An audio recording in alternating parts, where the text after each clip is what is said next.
Hey everyone, and welcome back to the Biz Beat by SVA, the podcast that helps business owners stay sharp when it comes to taxes, business trends, and smart strategies.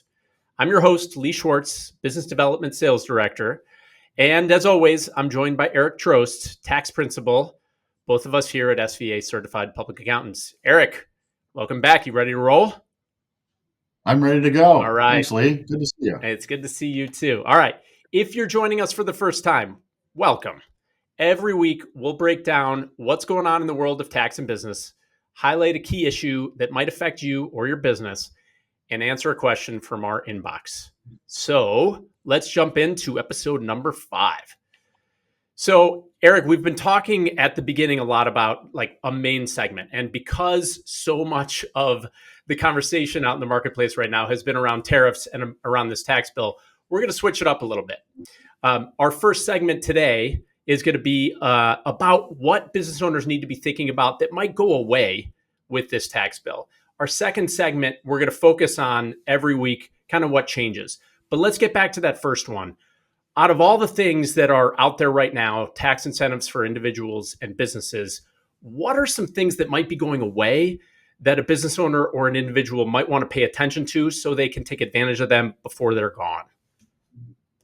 Yeah, it's a good question. There is one of the significant things that this bill does is it's eliminating some of the energy incentives that are currently in place right now, not scheduled to be phased out or anything for years. But what this bill does is it phases them out after this year. So in other words, this year is the last year, if this bill passes, that you can use some of these energy incentives.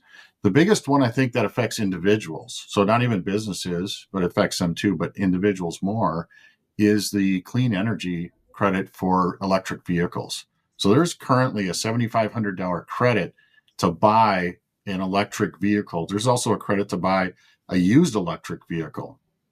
So there's credits out there that are to encourage or subsidize the purchase of these electric vehicles. And think of like Tesla or, the new truck that Tesla has that I've been seeing more on the road on. Those that might qualify for an electric vehicle credit will not qualify after the end of this year if this bill is passed in its current form. The other energy credits that are getting phased out this year or will be terminated this year would be the solar credits and other wind production credits. So where does this come into play? If you're thinking of installing solar panels on your house, there's currently a 30% credit for that. So if the solar panels cost $30,000, you get a 30% credit. That's $9,000 credit towards the purchase. That credit is going to go away after 2025 as well if this bill passes in its current form. So if you're thinking electric vehicle or solar panels for your house, those are the types of things that will not be available anymore after this bill or when this bill passes, let's say. Maybe I should say yeah. But I'll say if and when this bill passes. Those won't be available anymore to individuals and businesses. So that's what you want to focus on. And then think of everything you're doing with respect to that, say, clean energy, renewable energy sources. Those are all things that are on the table right now to be eliminated as part of the pay-fors. So it's not just the electrical vehicle credit and the solar. Those are the big ones that people are using. But there's other items within there as well that if those are considered investments for your business or as an individual you want to do in the near future, you want to look at the very near future for those. So, Eric, we've talked in the past about prior tax legislation and when it comes into effect, whether sometimes it's a date in the future, sometimes it's when the actual legislation is passed, and sometimes it's retroactive. From what you've seen so far, I'm hearing you say your sense is these provisions are going to stay in through the end of the year. Is that sort of what you're thinking? Yeah. So right now, the current form of the legislation, the proposed legislation, has these credits still in place through the end of 2025. So that could be subject to change as they negotiate this bill through. But right now, those credits that are currently in the tax law would still be there through the end of 2025, but then that's it. They are terminated after 2025. Okay. And then I'm going to throw a question at you this is going to be a hard one. Is this about when you place a project in? So, for instance, with solar, is this when you put a project in service? Is it when you sign a contract? Is it when you pay? Any sense on how that typically works? Knowing that could probably Yeah. come down to the wire now. Yeah. Typically, it's when you place it in service. There's a kind of tax term for when you get an asset and when you place it in service. And it's not necessarily when you pay for it. I get the question, if I'm buying a vehicle and I want to depreciate it, it's a little bit different category. But if I'm buying a vehicle and I want to depreciate it, do I have to pay for it before the end of the year? Or do I just have to take ownership of it? Can I, sign the contract? And really, the answer is all you have to do is take possession of it and have it ready for service and whatever you're going to use it for. You don't have to pay for it, but you do have to have it in service. So, as long as the legislation proposed remains as is, doesn't have mean you have to pay for the car or the solar panels prior to the end of the year. But they do have to be installed, or you do have to take possession of the car prior to the end of the year. Now, there's always some finagling that goes on when they get to the final bill. Like, well, if you had a signed contract in place, we'll grandfather you in, even if it ends up being in 2026. So those details, I think, will still be worked out. But I think if you want to be safe, you want to have possession of whatever you're buying for these clean energies. You want to have possession of it prior to the end of the year. Right. Okay. With an electric car, I mean, obviously that can be done last minute, but for a solar project, if you are thinking about doing that, it sounds like you better get moving on that. Yeah, and electric cars, it may not be able to do the last minute. You go to the lot, and it's not like your car is sitting right there on the lot. They may have to order it.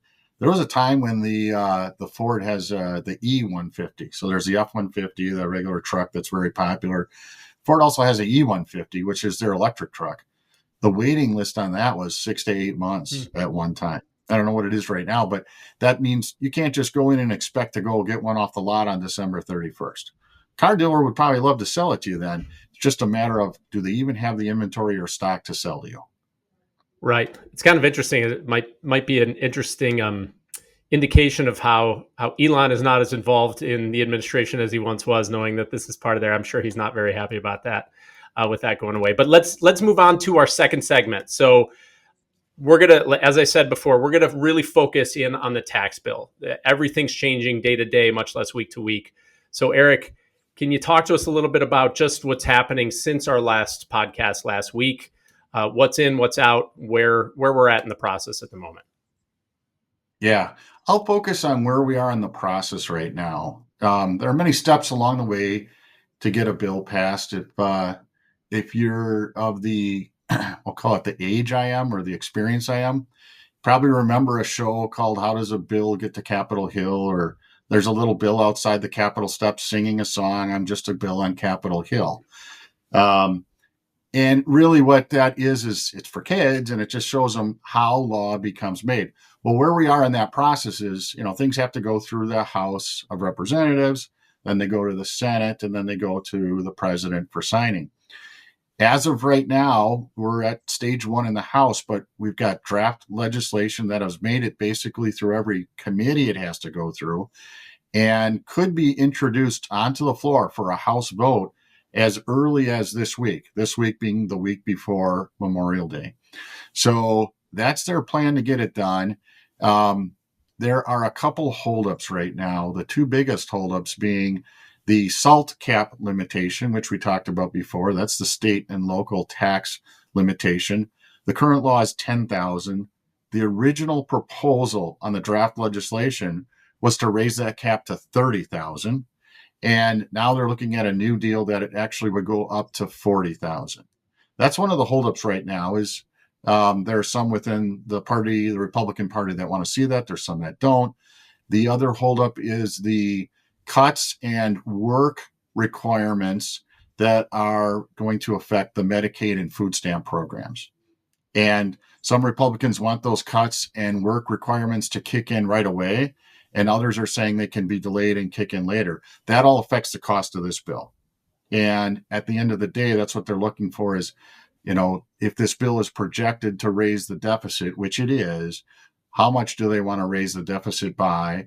And some Republicans are more financially conservative and say, we've got to pay for more of this right now. And others are not as financially conservative and said, don't worry, we'll get it later. So that's the debate going on right now. Trump, of course, is pressing to get a deal done and speaks or tweets or puts things on Truth Social. What do you call it when you put something on Truth Social? I think it's the truth. I think it's the truth. Okay. Yeah. So he puts the truth out. I'm going to use truth with a small t.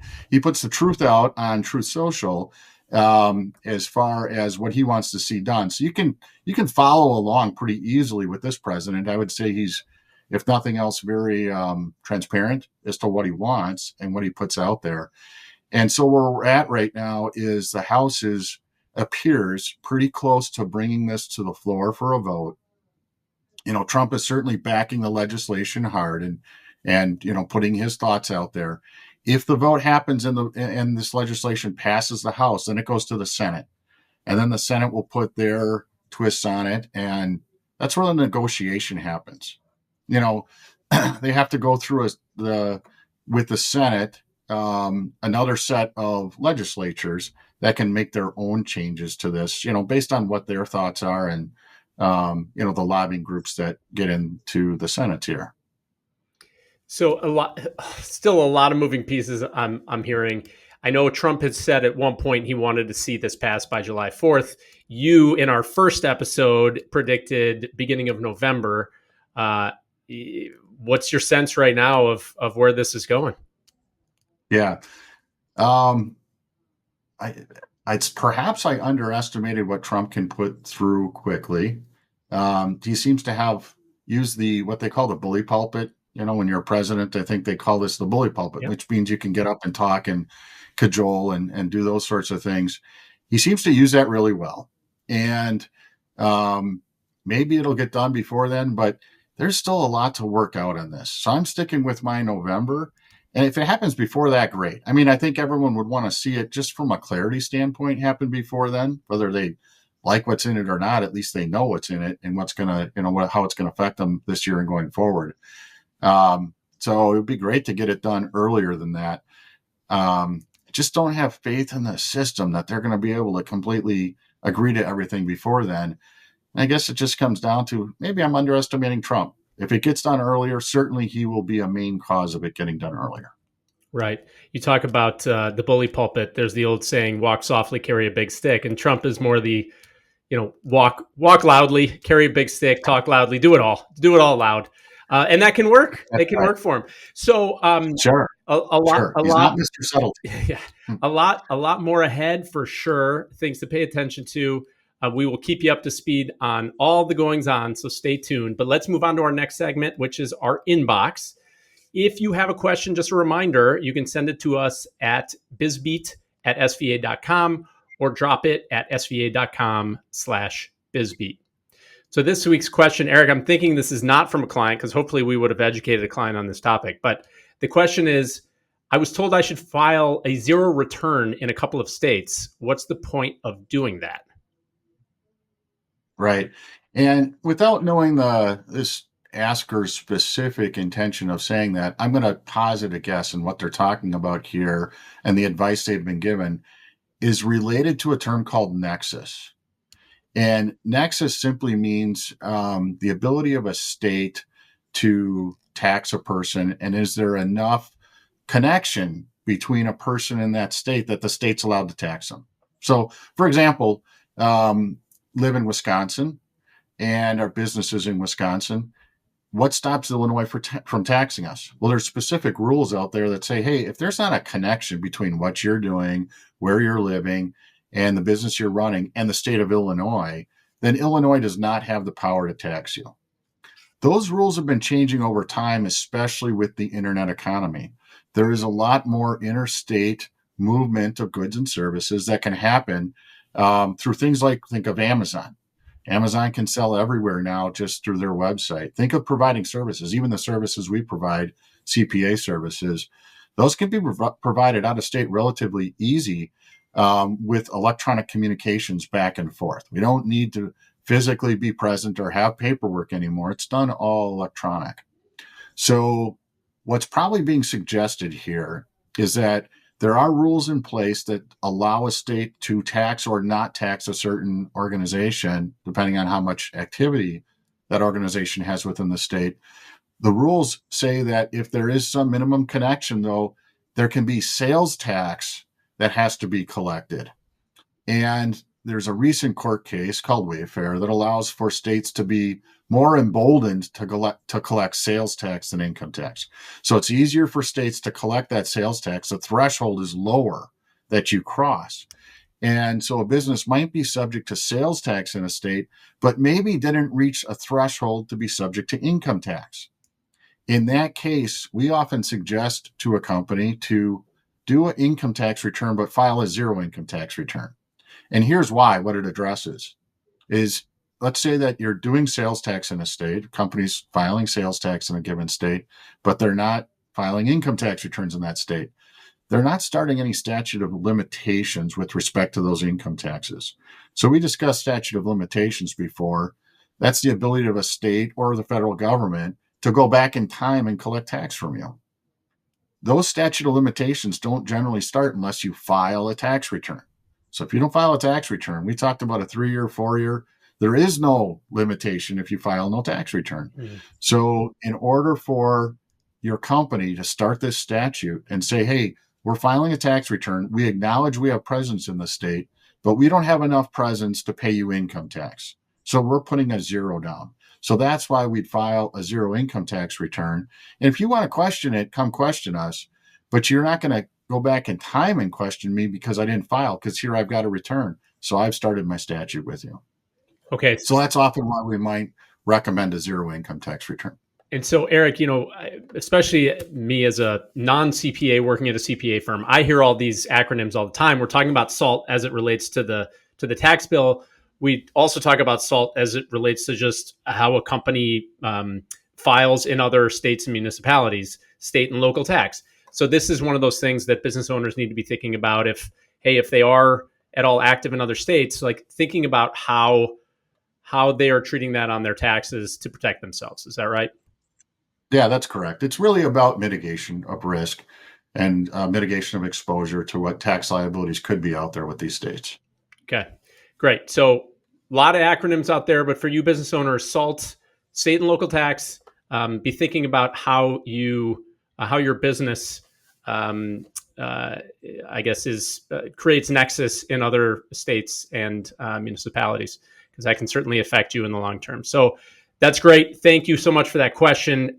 Eric, that's a wrap on episode number 5. If you found today helpful, be sure to subscribe on Apple Podcasts, Spotify, or YouTube, and share it with someone else running a business that you think might find this helpful. You can also sign up at sva.com/bizbeat to enter our Amazon gift card drawing. If you are one of the first 100 subscribers, you'll be in that drawing. And don't forget, the strategies we talk about here are just those. They're just general strategies. Please rely on your advisor to make specific advice for your situation.